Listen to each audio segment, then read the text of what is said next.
નમસ્કાર ખેડૂત મિત્રો ગામડિયો ખેડૂત ચેનલની અંદર તમારા બધાનું સ્વાગત કરું છું।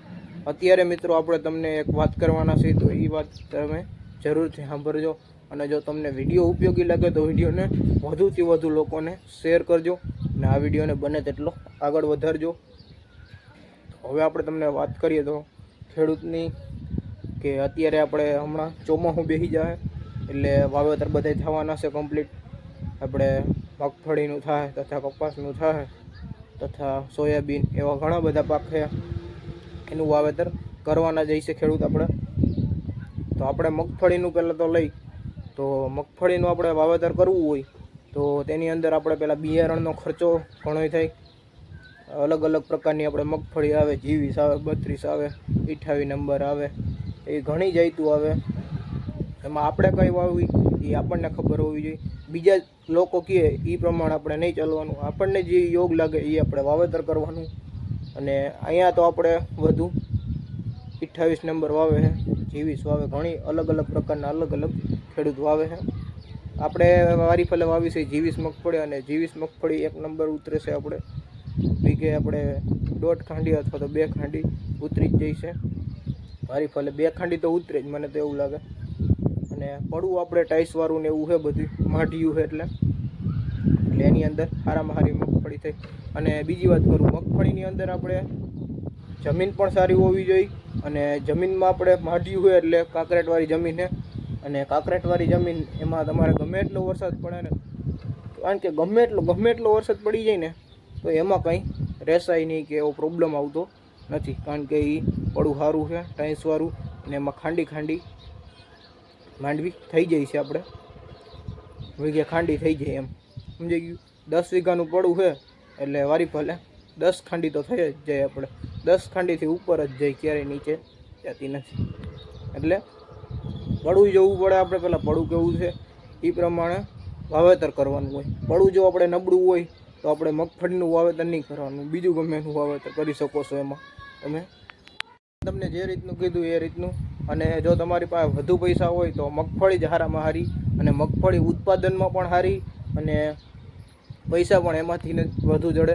આપણે જેમ જીરુમાં વધુ જડે પૈસા, એ જ રીતના આપણે મગફળીમાં પણ પૈસા વધુ જડે। પછી આપણે નબળા ખેડૂત હોય તો આપણે સોયાબીન વાવવું જોઈએ। સોયાબીન તમે વાવો ને એમાં ઓછા ખર્ચે વધુ ઉત્પાદન થાય।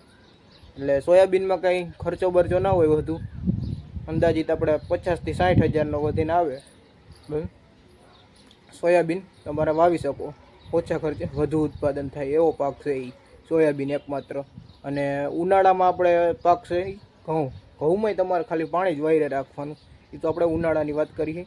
ઉનાળામાં આપણે ઓછા ખર્ચે વધુ ઉત્પાદન થાય એવો ઘઉં પાક, ઘઉં તમે વાવી દો એટલે કાંઈ એમાં ઉપાધિ નહીં અને કાંઈ ચિંતા કરવા જેવું નહીં, ખાલી પાણી વાયરે રાખવાનું, બીજું એમાં કંઈ ના હોય। એટલે ઘઉં થઈ જાય મસ્તીના, તમારે દાણા આવે 1 નંબર। પછી આપણે એમાં માંડવી વાવવી કે માંડવો વાવવો કે શું કરવું, તો આપણે તો આ બાજુની સાઈડ માંડવી જ વવાય છે, માંડવો ક્યાંય વવાતો છે નહીં, ક્યાંક વવાય, બાકી તો ક્યાંય વવાતો નથી। અને ડુંગળીની વાત કરી, ડુંગળીમાં જો આપણે તમે વાવો અને ભાવ હોય તો તમે માલામાલ રેડી, અને જો તમારે ડુંગળીમાં ભાવ ન આવે તો હાવ તમે થઈ જાઓ કંગાલ। એ વાવ્યું હોય ને એમાંય આમાં તૂટે તમારે। એટલે ડુંગળી તો એક એવું વસ્તુ છે કે તમે જો સાહસ કરીને વાવી શકો તો જ તમારાથી થાય। જો ભાવ સારા આવે તો તમે માલામાલ થઈ જાઓ, મેં કીધું એ રીતના, બાકી તમે વાવ્યું એમાંય તમારે પૈસા તૂટે આમાં। હવે આપણે વાત કરી કપાસની, કપાસમાં તો આપણે અત્યારે આ બાજુની સાઈડ આપણે ઓછા વાવે છે, બહુ વધુ નથી વાવતા કપાસ, કારણ કે કપાસ બહુ થતો નથી આ બાજુની સાઈડ, થાય પણ માપે મેળે થઈ ગયા, એટલે કપાસનું વાવેતર ઓછું થઈ આ બાજુની સાઈડ। મગફળીનું અને સોયાબીનનું વધુ માત્રામાં વાવેતર થાય છે। મગફળી વાવે ને તો એમાં આપણે એક ફાયદો રહીએ, કારણ કે મગફળી વાવો એટલે એમાં જુઓ આપણને ભૂકોય મળી જાય, અને બધી રીતના ભેહુંવાળા હોય ખેડૂતો એને તો મગફળી જ વાવવી જોઈએ કે, એટલે એને ભેહું માટેનો ભૂકોય નીકળી જાય અને મગફળી થઈ જાય। મગફળીને આપણે તમે ટેકામાં જવા દો તો એમાં તમને સારા ભાવ ચડી જાય, અને સારા ભાવમાં તમારી કોઈ પણ જે ટેકાના હિસાબે ટેકામાં તમે જવા દો એટલે એ સારામાં સારા ભાવ મળે। અને સોયાબીનની વાત કરું તો અત્યારે સોયાબીનનો ભાવ વધી ગયો છે, 1500 રૂપિયા થઈ ગયા છે, કારણ કે અત્યારે બધે વાવેતર કરતા હોય એટલે સોયાબીન બધાને જોતું હોય એટલે ભાવ વધેરો। નકર આપણે જ્યારે પોર સોયાબીન હતું અને સોયાબીન ત્યારે વેચ્યું હતું ત્યારે આપણે 950ની આજુબાજુ ભાવ આવ્યો હતો અને બસ એક બીજી વાર વેચ્યું હતું ત્યારે 850 આવ્યો હતો બસ એટલા જ ભાવ આવતા હતા. અત્યારે તો આપણે વાવેતર થતા હોય સોયાબીનને એટલે ભાવ વધુ આવે, એટલે સોયાબીન વાવવું હોય તો તમે એ પણ વાવી શકો છો. તમે જો ચોમાસાની અંદર મગફળીનું વાવેતર કરો ને તો તમારે ઉત્પાદન તો સારું જ થાય, પણ એની અંદર આપણે પૈસા એટલા પાથરવા પડશે ત્યારે જ મગફળી એવી થાય. એટલે સામે પૈસા એવા પાથરો તો જ ખેતરમાં થાય. ગમે એ તમે પાક વાવો એની અંદર તમે પૈસા પાથરો તો જ તમારે ખેતરમાં થાય વસ્તુ, બાકી કંઈ પણ થતું નથી ભાઈ.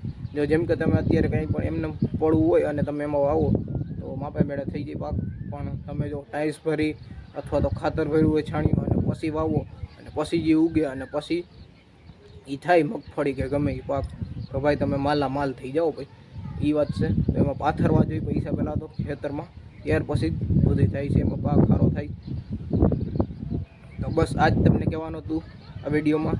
તમારે જે વાવવું હોય એ વાવી શકો છો, અને મેં તમને કીધું એ રીતનું વધુ જો તમારી પાસે પૈસાને એવી રીતની સગવડ ને હોય તો તમે મગફળીનું વાવેતર કરી શકો છો, અને ઓછા ખર્ચે મેં તમને કીધું એવી રીતના વધુ ઉત્પાદન કરવું હોય તો તમે સોયાબીનનો પાક વાવી શકો છો. તમને વિડીયો સારો લાગ્યો હોય તો વિડીયોને લાઇક કરી નાખજો, અને જો ચેનલમાં નવા હોય તો ચેનલને સબસ્ક્રાઈબ કરી નાખજો. હાલો આપણે મળીશું કાલે નવા વિડીયોમાં. ત્યાં સુધી જય જવાન જય કિસાન.